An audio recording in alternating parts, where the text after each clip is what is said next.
Bonjour à toutes et à tous, bienvenue dans Conversation avec la MSA en partenariat avec Nustank Agro. Chaque matin au sein de l'agriculture, nous croisons le regard politique et le regard social sur les grands enjeux du secteur agricole. Ce matin, nous nous penchons sur la formation initiale et continue. Pour en parler, nous accueillons Géraldine Bagnier, députée Les Démocrates de Mayenne, et François Serpeau, premier vice-président de la Caisse centrale MSA et administrateur de la MSA Picardie. On commence tout de suite avec le regard politique.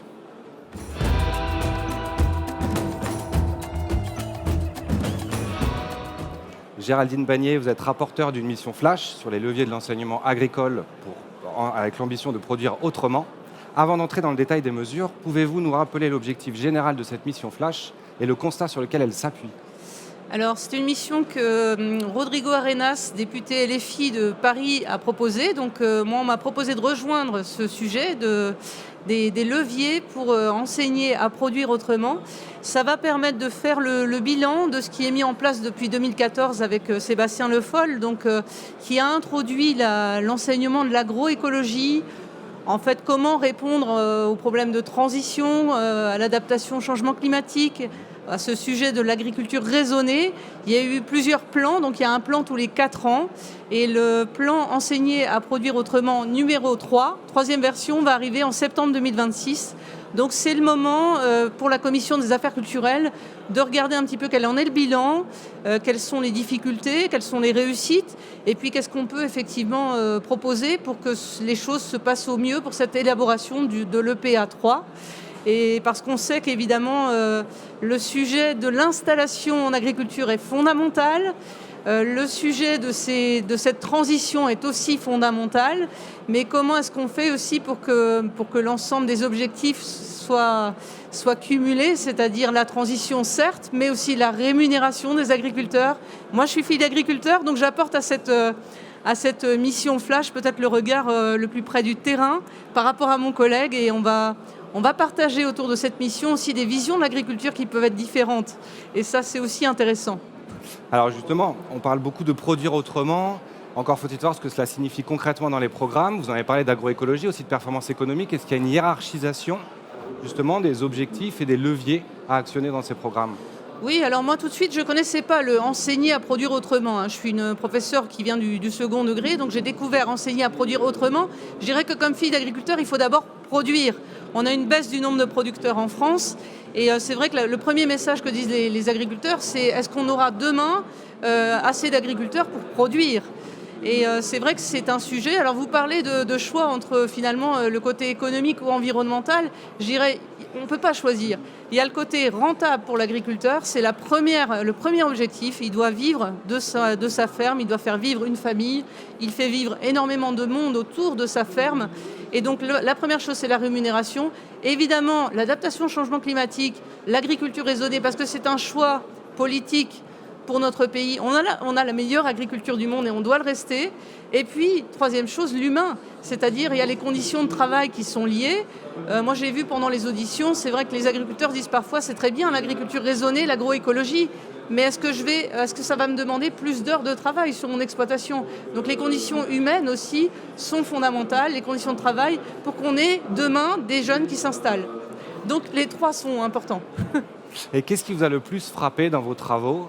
Est-ce que c'est le manque d'innovation technologique ? Est-ce que c'est le manque de moyens ? Moi, je dirais que le manque de moyens, ça a été souligné par l'agence phare qui fait le bilan. Effectivement, il y a peut-être un sujet de moyens. Mais ce que je vois pour l'instant, moi, c'est un monde agricole qui est au cœur de contradictions, d'injonctions contradictoires. Et ça, on le sent. Alors, on peut avoir parfois l'impression de silo. Si vous voulez, les agronomes sont sur l'agroécologie, comment faire une agriculture raisonnée. Et puis, vous allez avoir les producteurs qui, eux, sont quand même dans l'idée de produire, de répondre à la demande du consommateur, qui lui-même est double. C'est-à-dire, il y a le paradoxe du consommateur qui veut manger sain, une alimentation saine, mais parfois qui veut une alimentation pas chère. Et c'est parfois difficilement compatible. Oui, alors il doit apprendre à cuisiner avec des produits simples pour que ça lui coûte pas trop cher. Donc en fait, on est dans un milieu où les injonctions sont contradictoires, et ça se ressent sur l'EPA, puisque parfois on a l'impression aussi qu'il n'y a pas forcément assez de collaboration Notamment, alors les agriculteurs me disent, bah oui, nous on n'est pas forcément au courant de l'EPA, on n'a pas forcément été associés, les syndicats. Alors je pense qu'ils l'ont été, mais peut-être pas suffisamment. On ne peut pas aussi écarter les industriels. Le sujet il est global en fait. Et on peut pas, il faut que les agronomes travaillent avec les producteurs. Donc tout ce lien qu'on doit avoir entre les acteurs pour avoir quelque chose de cohérent et de clair, il doit être renforcé, je pense. Alors une stratégie nationale pour enseigner à produire autrement, c'est une chose. La réalité des parcours, c'en est une autre. C'est ce que nous allons maintenant voir avec la MSA.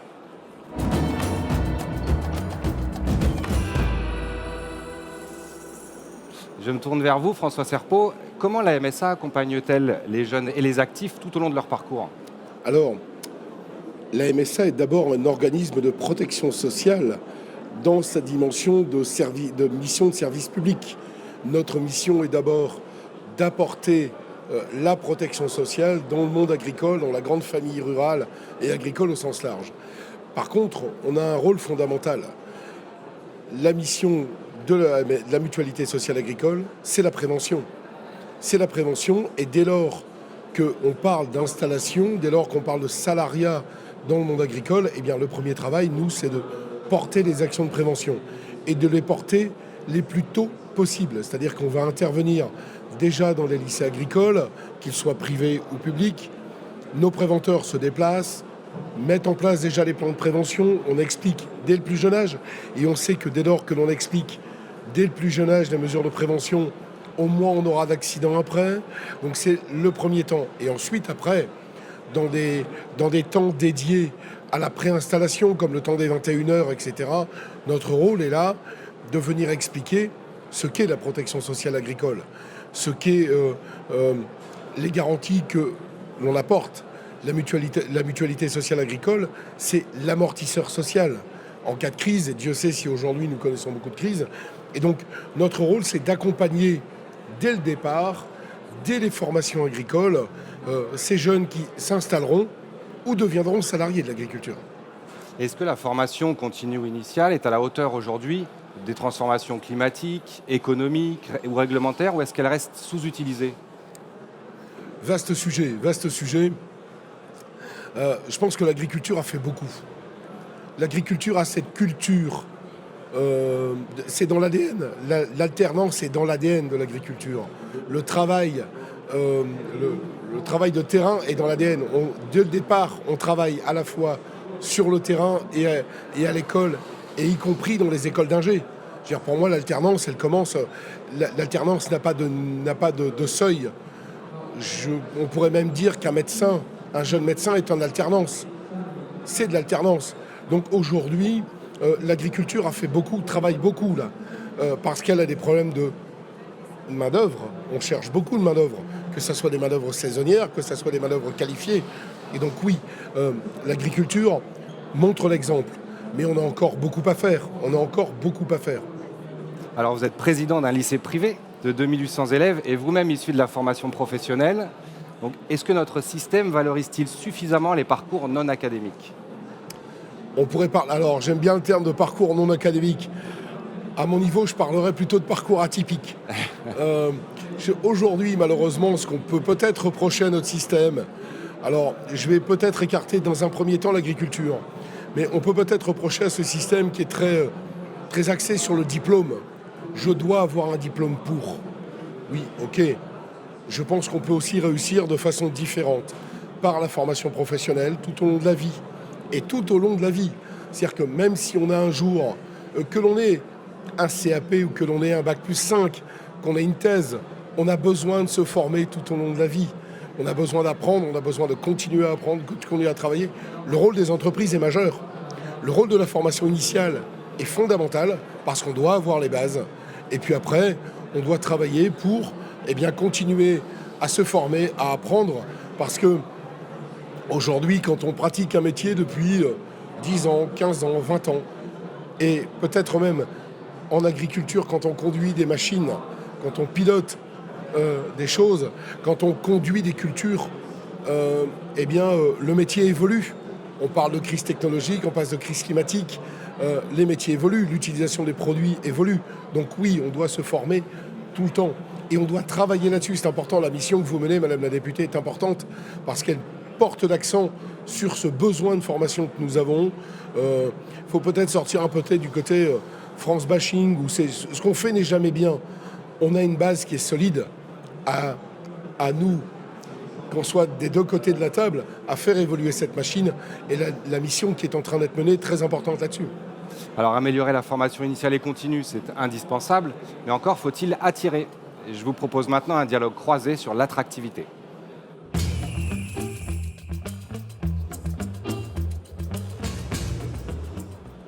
Il y a un an, la Direction générale de l'enseignement et de la recherche parlait de la nécessité de créer un choc d'attractivité des métiers d'ingénieur agronome, avec l'ambition de recruter 30% d'ingénieurs agro en plus à horizon 2030 par rapport à 2017. Pourquoi, malgré les enjeux climatiques et alimentaires majeurs, l'agriculture peine-t-elle encore à séduire certains talents ? Madame la députée. Alors peut-être qu'il faut donner une image positive de l'agriculture. C'est vrai que c'est un milieu qui souffre quand même beaucoup d'agribashing. Et donc il faut... alors on a voté dans le PLOA notamment le fait que les enfants dans les écoles primaires puissent aller voir des exploitations agricoles dès le plus jeune âge. Parce qu'il faut qu'ils comprennent comment se fait l'alimentation. Je crois qu'il y a eu un décrochage. Il y a une partie de la population qui est complètement plus en lien du tout, ni avec la nature, ni avec les producteurs. Et c'est un lien qu'il faut retisser parce qu'on n'aura pas les personnes, pas les salariés nécessaires en agriculture ou les ingénieurs aussi. On n'aura pas le personnel nécessaire si on n'éduque pas à garder ce lien avec la nature, avec les producteurs, à savoir ce qui se passe, comment on produit l'alimentation. C'est un sujet majeur et c'est vrai que je crois que ça commence par là en fait. Je partage le point de vue de Madame la députée. L'agribashing devient absolument insupportable. Comment voulez-vous attirer des jeunes dès lors qu'au quotidien, à longueur de journée, on vous rabâche que c'est pas bien de faire ci, c'est pas bien de faire ça, c'est compliqué de faire ci. Et puis, globalement, est-ce qu'on n'est pas naturellement pollueur ? Non, arrêtons. On sait que l'agriculture française mène un énorme travail sur elle-même. Et elle mène un énorme travail sur elle-même. Donc, à un moment, attirer des talents, c'est ça. C'est dire, venez montrer ce que vous savez faire. Et je pense qu'il n'y a pas qu'au niveau de l'ingénieur agronome. On a besoin de talents.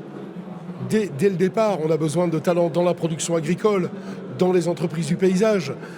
On a besoin de techniciens dans l'élevage, parce que c'est le travail du vivant. L'agriculture est le travail du vivant. Et travailler le vivant, c'est noble. Travailler avec du vivant, c'est noble. Je pense qu'il faut peut-être réinsister là-dessus. Je veux dire, on est tous, et moi le premier, j'ai un métier en col blanc, j'ai un métier, c'est très bien. Sauf que travailler avec du vivant, c'est un métier noble, c'est un métier qui est éminemment respectable, que l'on travaille d'un bout à l'autre de la chaîne. Et ça, on doit pouvoir le répéter, c'est notre responsabilité aussi de le dire, de le répéter, d'être fiers de notre agriculture. Et dès lors que nous serons fiers de notre agriculture, on pourra dire, mais oui, à nos enfants, à d'autres, mais oui, allez travailler là. Pourquoi ? Parce que non seulement il y a des formations, et en plus il y a du travail. Oui, bien dire aussi que l'enseignement agricole, c'est une réussite. En fait, même pour des urbains, ils n'ont pas forcément le lycée agricole juste à côté, mais en allant en internat, on a possibilité d'avoir un métier derrière sans problème. C'est une des filières qui insère le mieux, et donc c'est vraiment un message à faire passer aussi. Il y a des réussites en agriculture. Et puis, l'agriculture est tellement vaste. Aujourd'hui, on ne focalise pas l'agriculture sur un seul métier.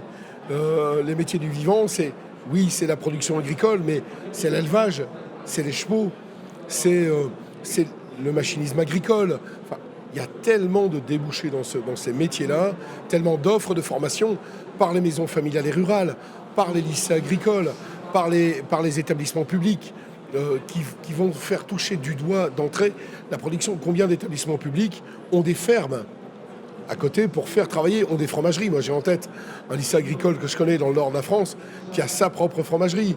Donc, on touche au vivant. Et dès lors, comme vous le dites, Madame la députée, il y a des débouchés considérables. Alors, vous avez souligné le problème d'image. Est-ce qu'il n'y a pas aussi un problème de modèle économique pour attirer ? Bien sûr, c'est le premier. Alors moi, je suis fille d'agriculteur. Je sais que le premier objectif d'un agriculteur, c'est d'avoir une rémunération correcte parce qu'il passe beaucoup de temps. Alors aujourd'hui, ils ont quand même des conditions de travail où ils demandent aussi à travailler un peu moins, à partir en vacances, ce qui est tout à fait normal. Et il est vrai que la rémunération, c'est le premier objectif, c'est la première chose qui doit tourner. Donc on doit aussi former des gestionnaires, des gens qui savent gérer leur système. Et c'est là où enseigner à produire autrement, il faut que l'agroécologie soit au service d'une réussite, d'une rentabilité. Et c'est là où parfois c'est compliqué parce que par exemple, les fermes de démonstration qu'on a dans les lycées agricoles, on voit qu'elles ne sont pas toujours rentables. Alors peut-être qu'on n'a pas à leur demander d'être rentables parce que ce sont des fermes de démonstration.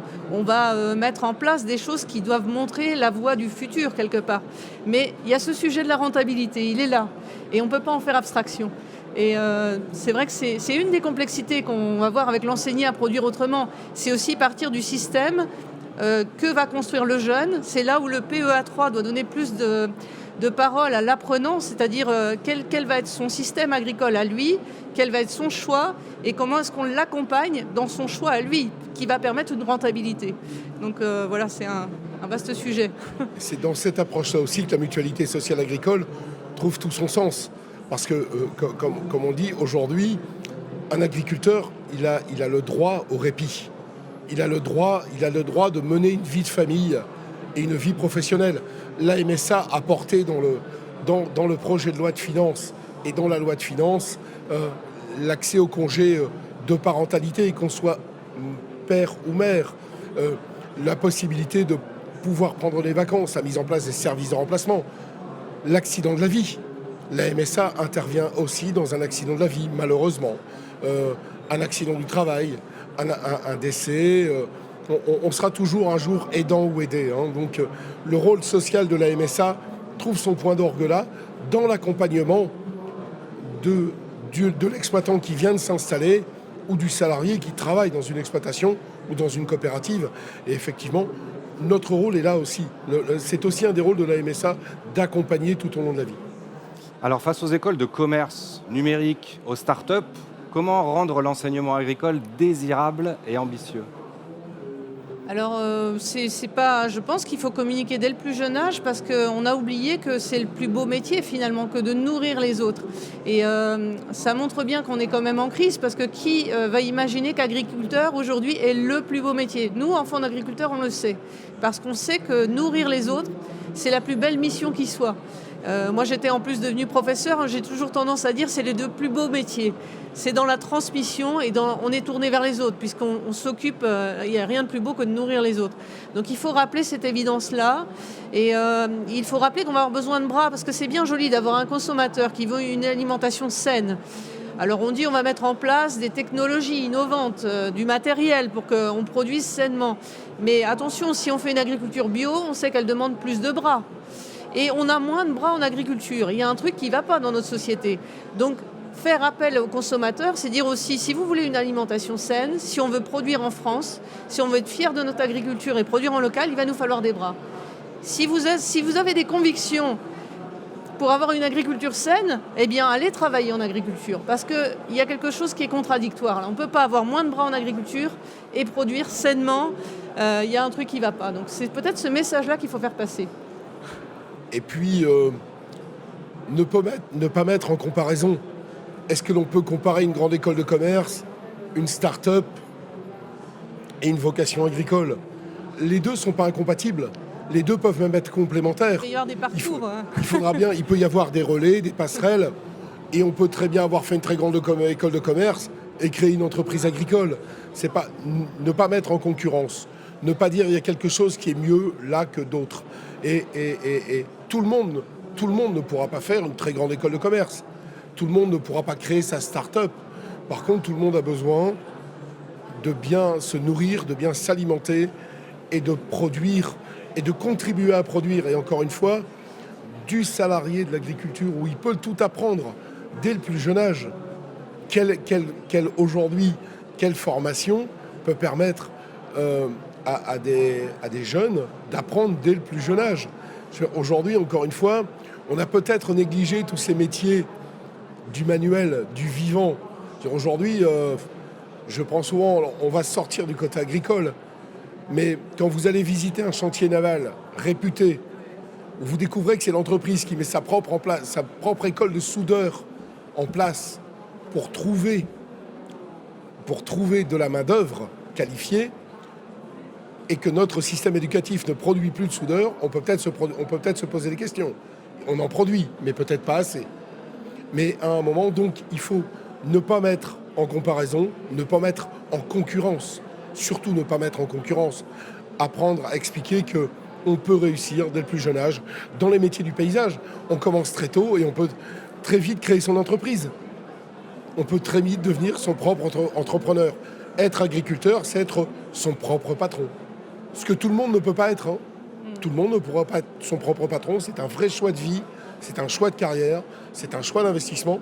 Et on peut le devenir peut-être après 20 ans dans une école de commerce ou dans la finance, dans une grande banque ou une compagnie d'assurance. Je crois que la jeune génération n'a pas envie d'être enfermée dans des cases. Et on a de plus en plus ce type de profil. Exactement. Moi, je connais un jeune fils de producteur de pommes qui a fait une très belle école de commerce. Mais je crois qu'il envisage plus tard de revenir en agriculture. Vous avez aussi des gens qui sont ingénieurs. Alors, je connaissais un ingénieur en port et il est devenu menuisier à 50 ans parce qu'il a envie d'autre chose. Donc, je pense que c'est aussi bon pour notre avenir de se dire qu'on aura peut-être des carrières plurielles et qu'à un moment donné, peut-être qu'on s'intéressera à l'agriculture. Simplement, il faut encore une fois que ce soit quand même rentable et que ça tienne la route. Et alors, dernier point très concret, est-ce que les établissements ont les moyens d'être à la pointe et sinon, qui doit les financer ? Alors, vous parlez des établissements agricoles ? Oui. Justement, il y a la difficulté sur les fermes d'exploitation de rentabilité. Je crois qu'il y en a peu de rentables.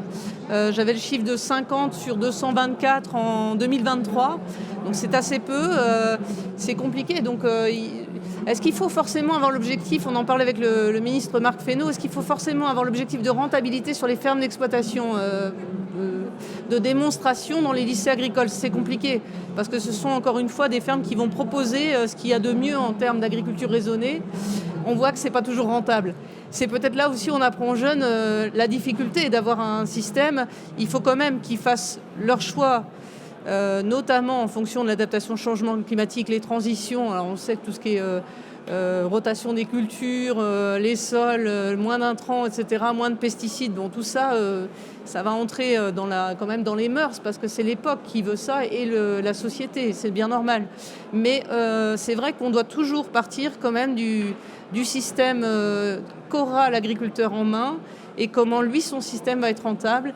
Et donc comment la ferme de démonstration dans les exploitations, si elle n'est pas rentable, c'est compliqué, quoi. C'est un vrai sujet. Ça montre peut-être aux jeunes que ce n'est pas toujours simple.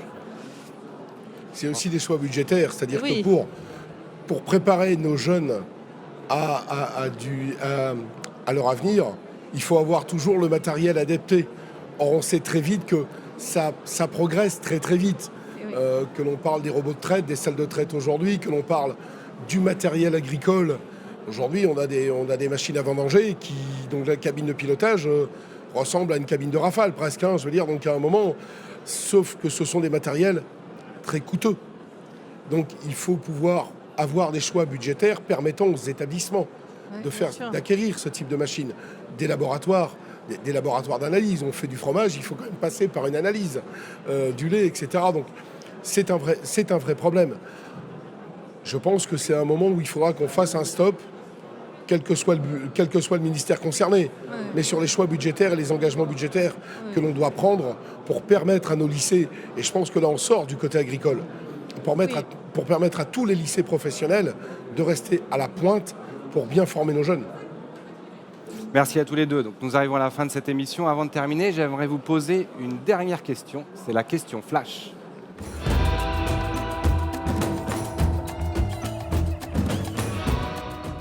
Nous avons parlé formation, attractivité, mais il y a aussi un enjeu social majeur. L'agriculture peut-elle devenir un levier massif de retour à l'emploi pour des publics éloignés du marché du travail ? Madame la députée. Bien évidemment, c'est la députée de la Mayenne qui vous parle, mais on a de l'emploi en agriculture et donc quand on a un problème de réinsertion, l'agriculture c'est une solution. On voit bien, d'ailleurs l'enseignement agricole accueille aussi des personnes en situation de handicap plus que l'enseignement technologique ou la voie générale. C'est là que vont les personnes en difficulté. Les personnes en réinsertion peuvent aussi trouver via les métiers de l'agriculture, un débouché. Et donc, bien évidemment que l'agriculture est une solution il faut s'en servir. Nous, c'est le cas en Mayenne, dans les territoires agricoles. On sait déjà qu'on peut réinsérer les personnes. Je crois en plus qu'il est prouvé que la nature, c'est quand même très bon pour la santé.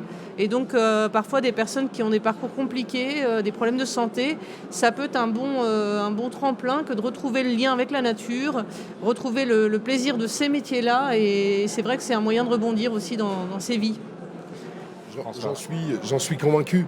Et la mutualité sociale agricole est un acteur de l'économie sociale et solidaire, avec des organismes comme l'Azer Emploi, qui font partie de l'offre de services de la mutualité sociale agricole, qui vont permettre l'insertion des entreprises à but d'emploi que nous soutenons, qui vont permettre de revenir au métier par l'agriculture, par le biais de nos ESAT également, puisque la MSA soutient des ESAT dans quelques secteurs de France.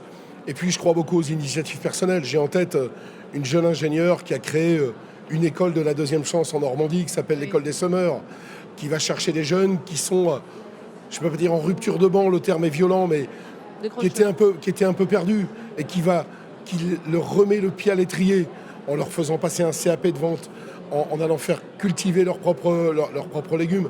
Donc à un moment, oui, on a un vrai coup à jouer sur l'insertion sociale, sur le partage des générations, parce qu'encore une fois, l'insertion va toucher à la fois des jeunes, mais des moins jeunes. Et une carrière est longue, et un accident de vie est toujours à portée, malheureusement. Donc oui, moi je crois profondément à l'insertion et au rôle de la mutualité sociale agricole dans cette économie sociale et solidaire. Merci à tous les deux. Merci à tous les deux. Géraldine Bagné, nous suivrons attentivement les conclusions de la mission Flash et ses suites concrètes, donc dans le 3e plan pour enseigner à produire autrement, dit EPA3. François Serpeau, merci pour votre témoignage à la fois institutionnel et de terrain. C'était Conversation avec la MSA en partenariat avec Newstank Agro. Prochain rendez-vous à 11h30, la sécurité sociale face aux évolutions sociétales, démographiques et économiques. À tout à l'heure.